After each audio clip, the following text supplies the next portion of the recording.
My name's Yvonne Field, and I'm the assessment coordinator here at OPI. And I just want to make sure everyone can see my screen. I've got the newest jump letter up on the my monitor, so someone could just type in the chat box and let me know.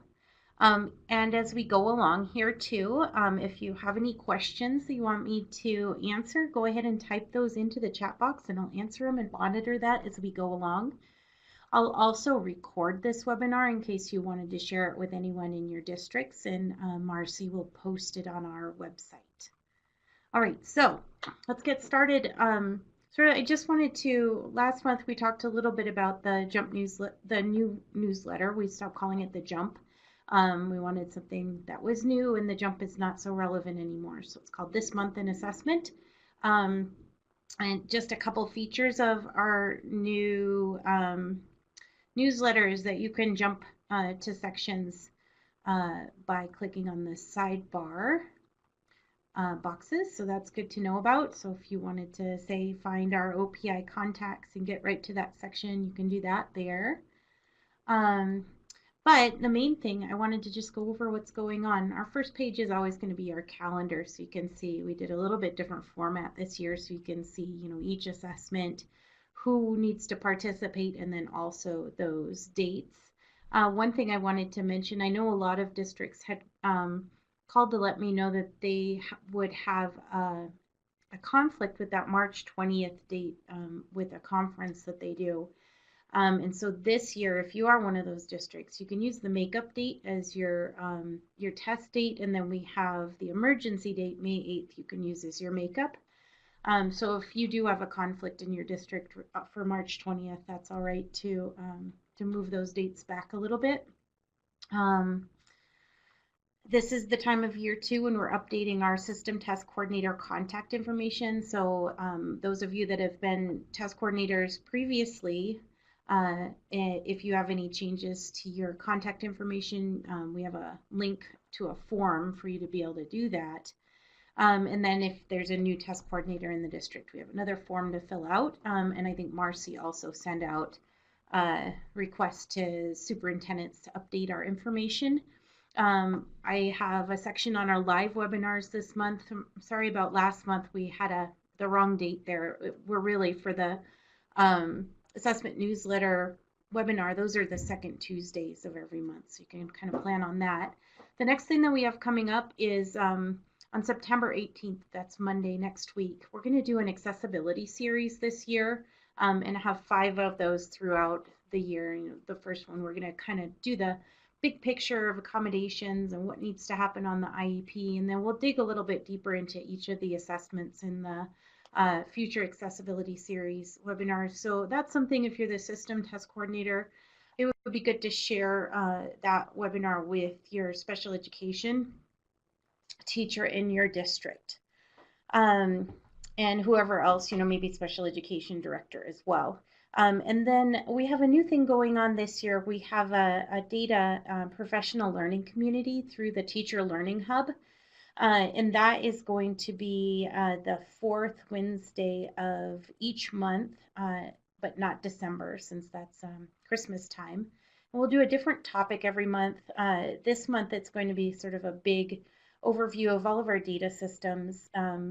If you register on the Teacher Learning Hub too, you can earn renewal units. You don't have to do every single one. You can earn units for just the ones that you do. But we're looking forward to that. That's a new offering through the Learning Hub. I did want to stop here and show you a little bit, take a tour of our how to find the assessment pages on the new OPI website. So I don't know if any of you guys have been here yet, but just this is the home page, and it's our usual address. But to find assessment, you would mouse over leadership, and then our statewide testing page is right there. And you can see, we've got our home page, the information about updating test coordinator information, our calendar. If there's someone in your district that would like to subscribe to the assessment newsletter, that link is here. Some of these things used to be on the sidebar. The Mars website link, and then our reporting link. So those used to be off to the side, and they're here now And then for each assessment and for our webinars and assessment newsletters and our conference, we have these links out to the individual pages. And just so you can see, I'll click into the Smarter Balanced one and you can see what we have there. Sort of similar to what we had before, just presented on one page. We are working on, as we go along here, adding content to each of these pages.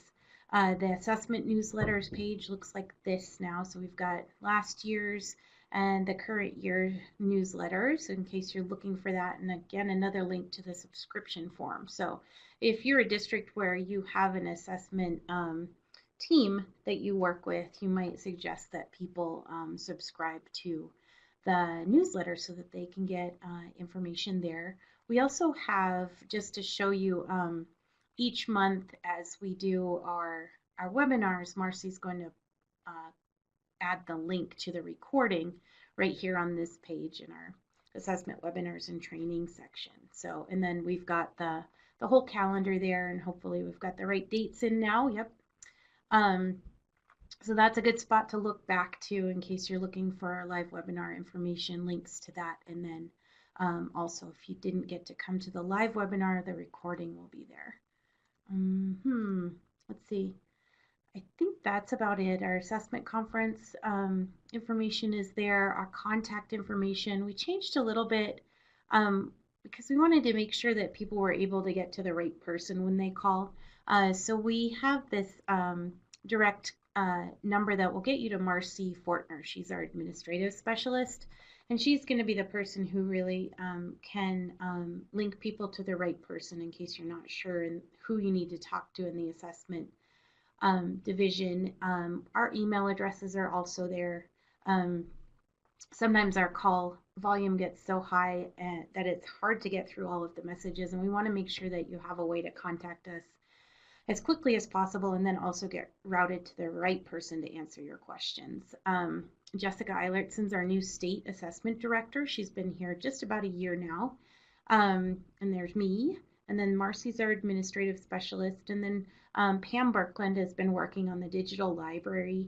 That's a Smarter Balanced formative assessment resource. Ashley McGrath joined our we reorganized a little bit, and she's the NAEP state coordinator, so she's now under the assessment division. And then we have, for Smarter Balanced, a person that you can contact directly with accommodations questions. That's Paula Schultz. And I can also help with any accessibility or accommodations questions that you have for any of the assessments. We also included online assessment system links here. Sometimes it's hard to remember what all those links are. So, for the Access for ELSE, we have a training and online resources spot. That's the WIDA website. And then there's an assessment management system where you would actually go and manage all of the things that you need to do to prepare for the Access for ELSE. Smarter Balanced has an assessment system. The multi-state alternate assessment has one too. ACT has a specific page with lots of information, and then the NAEP assessment and all of our help desk information is over there on the right hand side, and we've got test security and participation here on our homepage as well. Are there any questions about the website?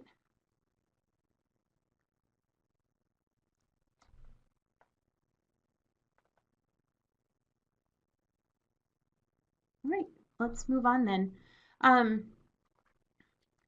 So kind of the next thing to know, I think we talked a little bit about this in August, but it is the time of year when you're going to be preparing and mailing out your reports to parents. So this month you should be receiving or should have received your CRT and CRT Alt Science and Smarter Balanced individual student paper reports. And then for the multi-state alternate assessment, those results reports were available for download in August during a window.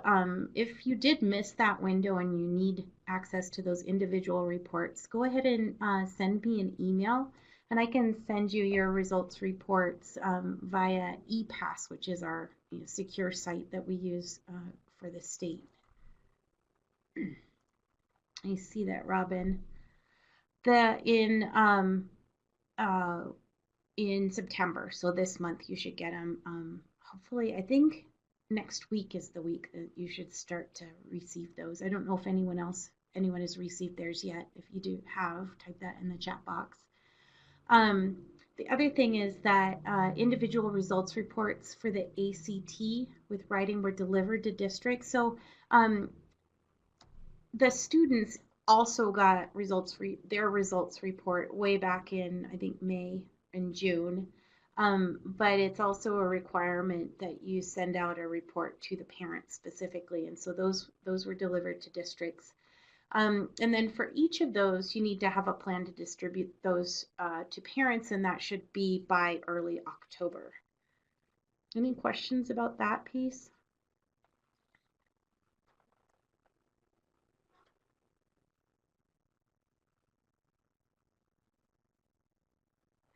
All right, so I'd like to talk a little bit about passwords. I know this is one of the frustrating things for people with all of our assessments, that there are separate sites and passwords that you need to use.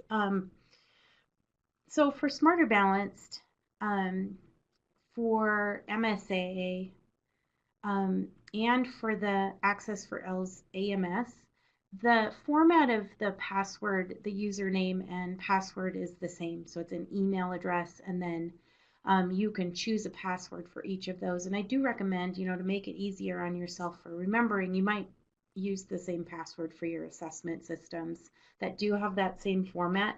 There's a different login for the digital library.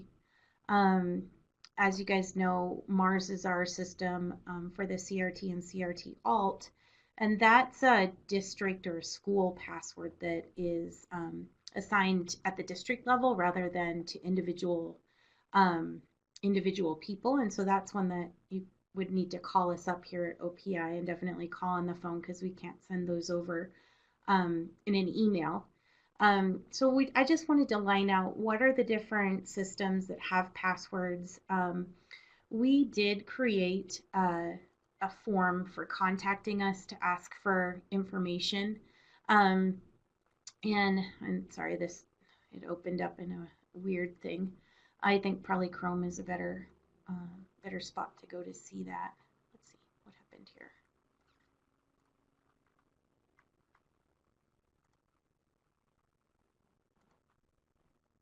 Anyway, you can fill out that form, and there's a spot there to ask for assistance with passwords. So if you give us your district that you're working in, your email address, and your title, Marcy can use that to help with getting those passwords set up. And don't hesitate to contact us about that, because we know that can be confusing. For the CRT Alt and CRT Science, there was a letter that was sent out last week that had incorrect links. They had the old website updates, and so Marcy wanted us to be sure to put in here that there are links for the guide and sample reports and for the released items, and we've got those updated links on the new website there.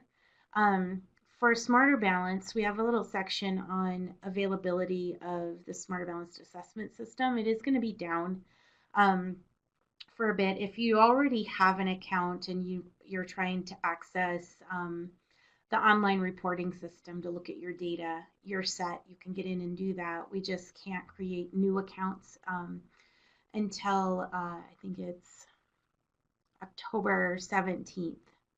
And then some things like Tide, ORS Airways, so all of those systems will be down from October 11th through 17th for maintenance. And so that's we just wanted you to know and be aware of when things will be down and not available there. Any questions about that?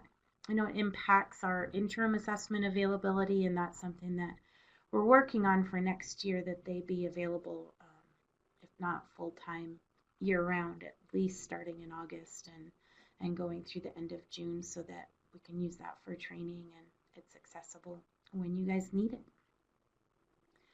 So the Access for ELS, that's our English Language Proficiency Assessment. That's our first assessment of the year. And so there's some things to start thinking about right now.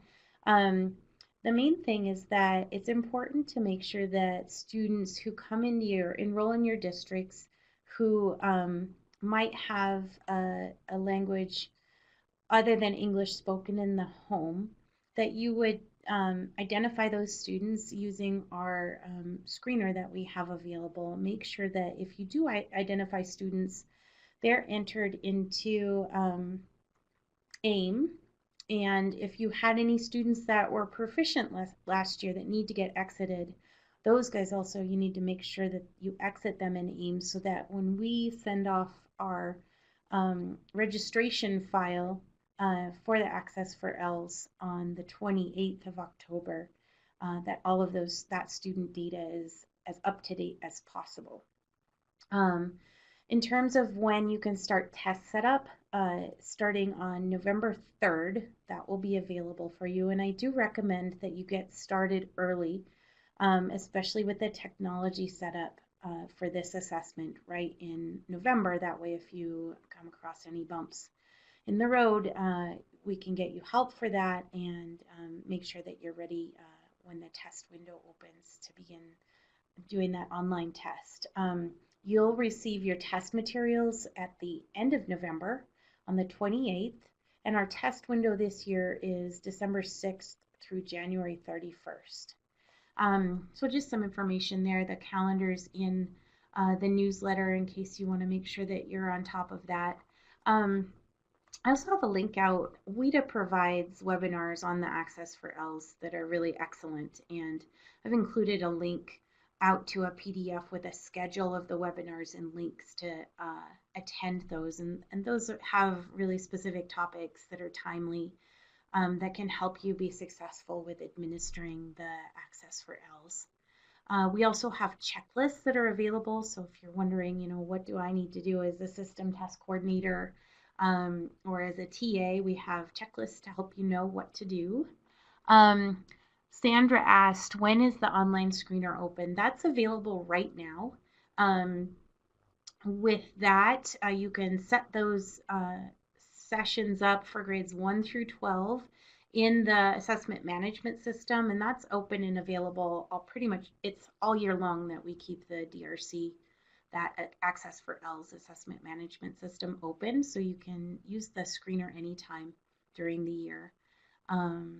There is, when you set up sessions, if you have a new student, you'll probably need to add them into the system.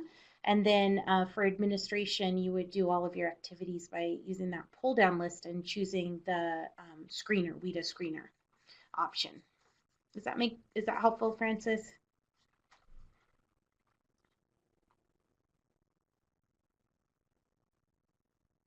Great. I also included some information. There's a guidelines document that's a new resource that we made that's available on the WIDA website, and I put a direct link to it there. And then also our state guidance document, I put a link for that for anyone who's new and wants to kind of know what they need to do for English learners in your district. That's sort of your guidelines there. And then the other document is really kind of a useful condensation of all that information. There is a WIDA screener info page. So just we talked about a little bit about it last month, but we do have a new online screener that we've implemented this year. Some of you might have used it last year because we had sort of a soft open of that. The WAPT for grades 1 through 12, that screener is no longer available as of this year. So we've got that online screener, and then for kindergarten, we're keeping the WAPT for now because they haven't done an update to that kindergarten assessment for the Access for ELS. When they do that, then we'll have a new kindergarten screener.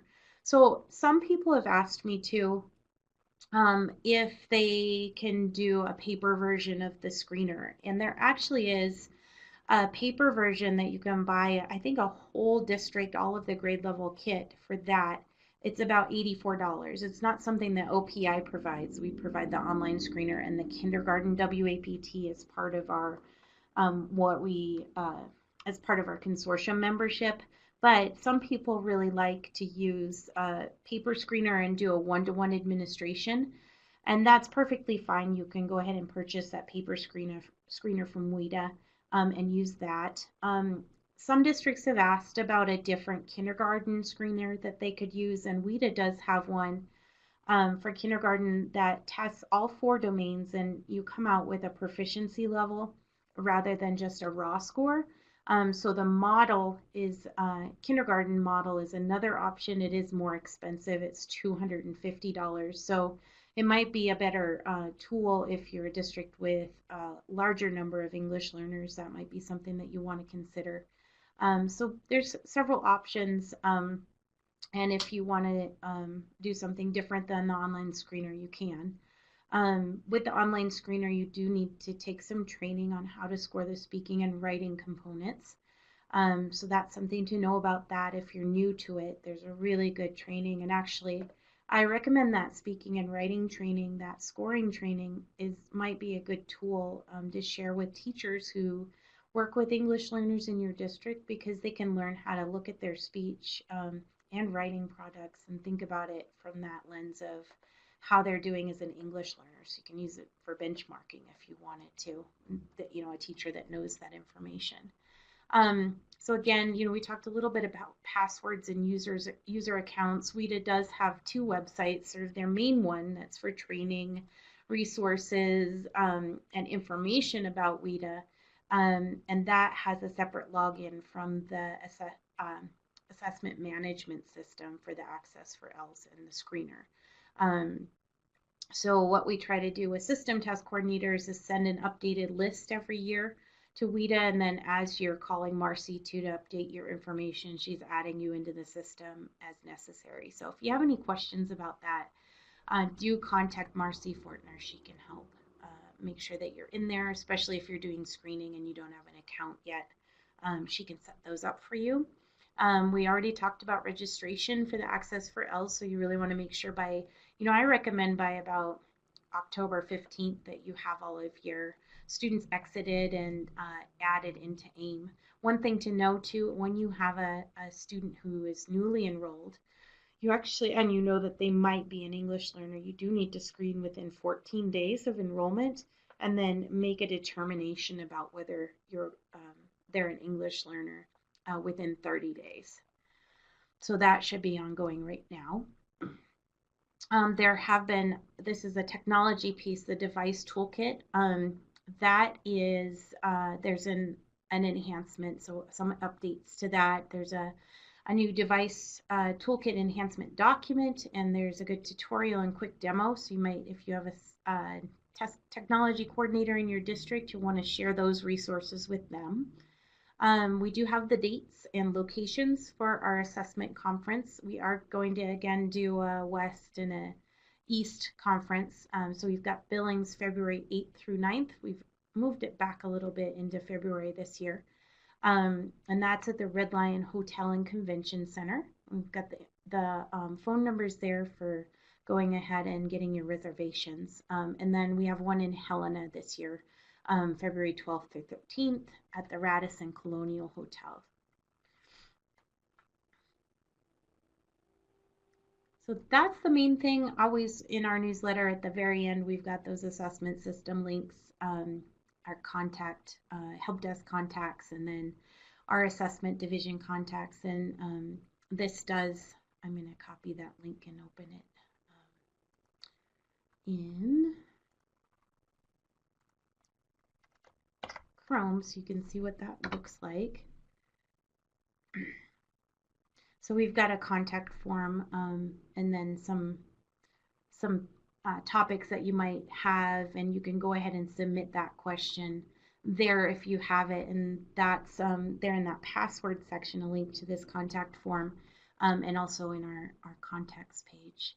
So we wanted to give some more ways so we could drill down and really help get you the right information as quick as possible. I guess that's about all that I have for this month. I just wanted to give you guys the opportunity to ask any questions that you might have.